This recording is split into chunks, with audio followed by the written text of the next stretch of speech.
Hi hello नमस्कार मंडळी. आज आहे सॅटरडे आणि आजच्या शनिवारची सुरुवात झाली एकदम धमाल अंदाजात. थोडंसं लेट उठणं, आळशीपणा करणं असं थोडंसं चालू होतं, पण तरीही आज खास बेत होता. कारण आज तन्मयची आत्या आमच्याकडे आलेली होती, त्यामुळे आज बेत होता गरमागरम मिसळीचा. आणि हे बघा बाहेर पण किती छान असं वातावरण होतं. थोडासा पाऊस शिडकून गेलेला, खूपच थोडासा असा. आणि ही माझी झाडं गॅलरीत लावलेली जी माझी मित्र आहेत. आणि हा आहे आमचा ओरिओ. बघा कसा शांत बसला आहे. आता जरी शांत दिसत असला तरी तो शांत नाही आहे. दिवसभर मस्त झोपून घ्यायचं, आराम करायचा आणि रात्री मात्र आमची झोप उडवायची असा त्याचा सगळा बेत असतो. नेहमी रात्री आम्हाला खेळायचं असतं. तर त्यानंतर सुरुवात झाली मिसळीच्या तयारीला. मिसळ बनवायची म्हणजे नवरोबा हवेतच मदतीला. मिसळ आज मिसळीचा बेत आहे. झणझणीत मिसळ. आवाजाला काय झणझणीत होते की आवाज जरा जास्त मोठा येतोय आवाज. आपण माईक लावला. हो का? जास्त पण मोठा आवाज नको, लोक घाबरतील. जळलं काय रे? जळलं काय?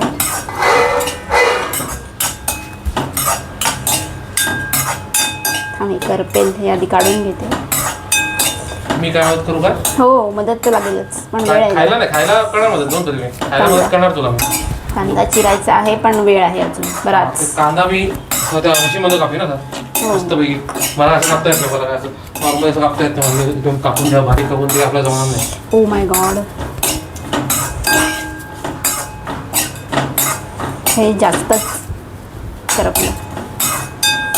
जरा तू इकडे घेतलास तर बरं होईल, म्हणजे हे पण दिसेल ना. इथे इथे इथे मी काय घालते ते दिसलं पाहिजे. चालू केलंय. आता आपण कांदा घालूया. बघ जरा शिकून घे तू पण. कांदा आणि लसूण. अय्यो, झणझणीत हवी असेल तर जास्त लसूणही चालेल. आपल्याला झणझणीत नको आहे, त्यामुळे कांदा मस्त परतून घ्यायचा. आमचं काम फक्त खायचं असतं, कळलं का? खाण्यामध्ये मदत करतो आपण. हो ते माहितीच आहे आम्हाला. बघा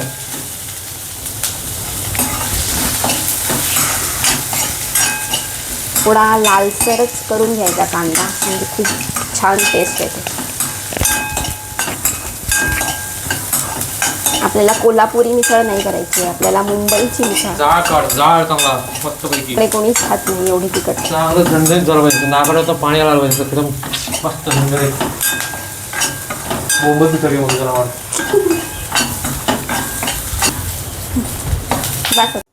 आणि हे बघा नवऱ्याची लुडबुड झाली आणि त्यानंतर मी हे कांदा आणि खोबरं भाजून घेतलेलं ते जरा गार करत ठेवलेलं आहे. ते पूर्ण गार झालं की त्यानंतर आपण ते वाटून घेणार आहोत. तर पुन्हा एकदा मी आलेले आहे.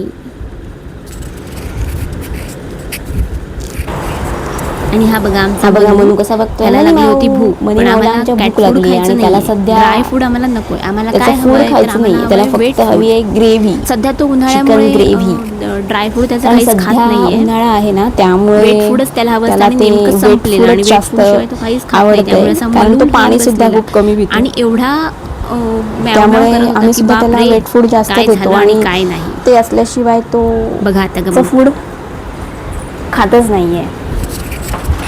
त्यामुळे आता तन्मय गेला आहे त्याचं वेट फूड आणण्यासाठी, ग्रेव्ही आणण्यासाठी. एवढ्या भर उन्हाचं सुद्धा मनूसाठी म्हणून जावंच लागतं. चला तर मग बघूया काय काय आणतोय. हे बघा, हे माझं कालच पार्सल आणलं आहे मी आईसाठी म्हणून. सध्या अधिक महिना चालू आहे तर आईची ओटी आपण अधिक महिन्यातच भरतो. तर आईसाठी मी हे मागवलेलं, कारण इथे आईकडे स्टीमर नाही आहे, म्हणजे मोदकासाठी जो लागतो तो. तर हे आहे पिजनचं स्टीमर आहे आणि खूपच छान आहे. याची क्वालिटी स्टीलचं आहे आणि वरून ग्लास लीड आहे याला. खूप छान आहे. तर बघा इथे आज माझी अळू आणि आंबट चुकाची मी आमटी करणार होते. तर त्यासाठी अळू आणि आंबट चुका मी शिजवून घेतलेलं आणि त्यात मी आता भिजवलेलं बेसन घालून घेतलं आहे, म्हणजे ती आमटी जरा दाटसर होते, मिळून येते. अळू आणि आंबट चुकाची भाजी, पातळ भाजी मला खूप आवडते. सुरुवातीला मी नुसती अळूची भाजी करायचे, म्हणजे ती पण मला आवडतेच, पण म्हटलं आंबट चुका घालून मला एकदा तरी भाजी करायची होती, खूप छान लागते. आणि त्यासाठी इथे मी शेंगदाणेसुद्धा शिजवून घेतलेत. तुम्ही चण्याची डाळ पण ह्याच्यात घालू शकता. आणि मिसळीसाठी इथे मस्त मटकी शिजलेली आहे. आणि हे बघा, त्यानंतर तन्मयने जाऊन आमच्या मनूची ग्रेव्ही आणली आणि साहेब लगेचच तुटून पडले. आता बघा, ग्रेव्ही खाताना कसा पटापट खातोय, तेव्हा कोणी त्रास दिलेला आवडत नाही आम्हाला. बापरे, किती पाणी, भूक लागलेली कसली त्याला.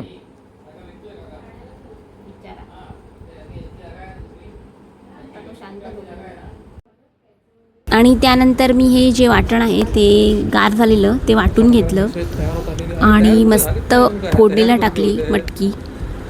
तिथेही ह्याची लुडबुड सुरूच होती.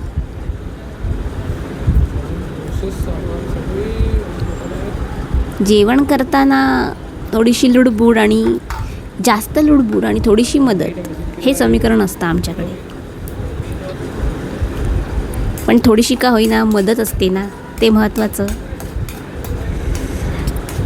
तर टोमॅटोचं प्युरे करून घेतलेला ते मी आधी फोडणीत घालून शिजवून घेतलं, थोडंसं परतून घेतलं म्हणजे त्याला पाणी सुटेपर्यंत. त्यानंतर त्यात हळद, तिखट आणि मिसळ मसाला असेल तर तो, किंवा तुम्ही जो कुठला दुसरा मसाला घालत असाल, भाजका मसाला, गरम मसाला, तो तुम्ही यात घालू शकता. माझ्याकडे कोल्हापुरी मिसळ रस्सा मसाला होता, तो मी घातला, पण घाबरतच घातला, कारण जास्त तिखट आमच्याकडे कोणीही खात नाही. जरी मिसळ झणझणीत हवी असली तरी आमच्याकडे झणझणीत कोणीच खात नाही, त्यामुळे थोडंसं हात आखडता घेतला.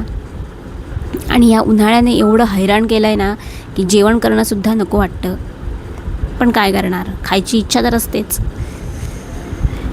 त्यानंतर त्यात मटकी घालून मस्त मिसळीला उकळी येऊ दिली. आणि इथे माझी अळू आणि आंबट चुक्याची आमटी मस्त तयार होती. वास घेऊनच मला खूप खायची इच्छा झालेली. आणि त्यानंतर थोडंसं वरणसुद्धा केलेलं. तर आज जरा आणि इथे मला हे कामाला बघा, लावलेलं आहे. साहेब परत आले पहिलाच अटेम्प्ट आहे माझा, मला मदत करण्यासाठी. याची मला काही सवय नाही आहे, पण आज तिने मला कामाला लावलेलं आहे, त्यामुळे ट्राय करतोय मी. आणि जास्त काही नाही, कांदाच कापतो फक्त. मदत करताना मला कांदा कांदा चिरायची आवडतं, जबाबदारी मोठ्या घेतली. मशीनमध्ये, ह्या मशीनमध्ये मला करायचं आहे, त्यामुळे मग मी तिला हो म्हटलं. मग आता काय, मी हो म्हटलं नसतं तिला. कांद्याने आपला रंग दाखवला. तर बघूया, काट रे बाबा जल्दी, तर गरमी कांदा एवढा चिरता आहे चिरता डोळ्यात इतकं पाणी मिसळ आलं की ऑलमोस्ट रेडी आहे. मदतीचा पूर्ण बट्ट्याबोळ झाला. मिसळ रेडी आहे. शेवटी कामापेक्षा डोळे पुसण्यातच जास्त वेळ गेला. बाकी फरसाण आणि आहे, बघा, इथे कांदा माझी कापायचा मिसळ फक्त. तयार आहे आणि मिसळ तेच तयार. दाखवतोय आमचा हिरो. एकच लिमिट. किती बारीक करायचं ग, बरोबर आहे काय? कसं बस ते नाही, कांद्याचं तुकडे किती चिरणं करायचे? झालं आणि तुटलं. अर्ध तर काम मलाच करावं लागलं, पण त्याची हौस होती, सो त्याने ते केलं. आणि मिसळीमध्ये वरून जर कांदा नसेल तर मिसळीची मजाच नसते. त्यामुळे बारीक चिरलेला कांदा हा हवाच. आणि सुट्टीच्या दिवशी असा काहीतरी बेत असतोच, कारण एरवी तर काही एवढा वेळ होत नाही करायला, त्यामुळे सुट्टी दिवशी ज्यासाठी एवढा अट्टाहास केला वेगळा बेत असतो. बघा कसे डोळे सुट्टीच्या दिवशी दिसतात रडवलं साहेब. का नवऱ्याला.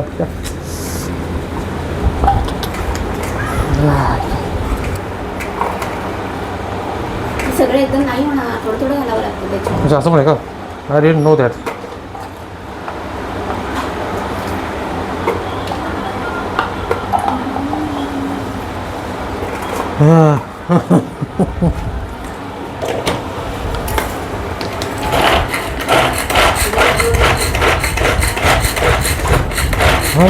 मार मार चाल खोपडी तोड.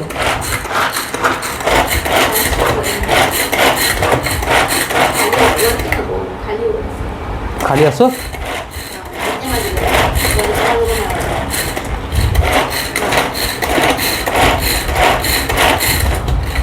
आता घ्या.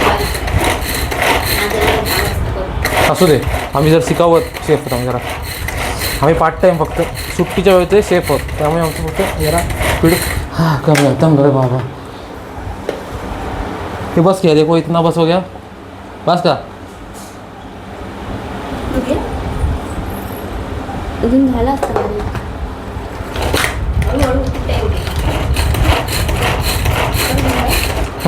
त्यानंतर अशा प्रकारे जेवण झालं आणि मस्त जेवणावर ताव मारला.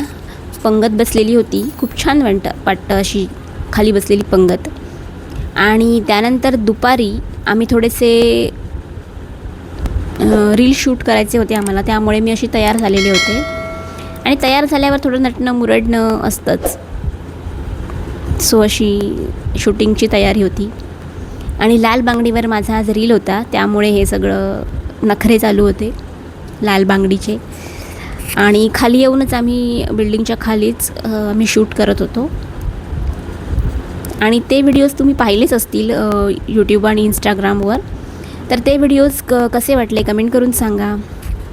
आणि हे बघा, वातावरणसुद्धा खूप छान होतं. आणि ही मनीमाऊ, आमच्या बिल्डिंगमध्ये खूप साऱ्या मांजरी आहेत आणि आम्हाला मांजरी खूप आवडतात, त्यामुळे आमची ती मजाच असते.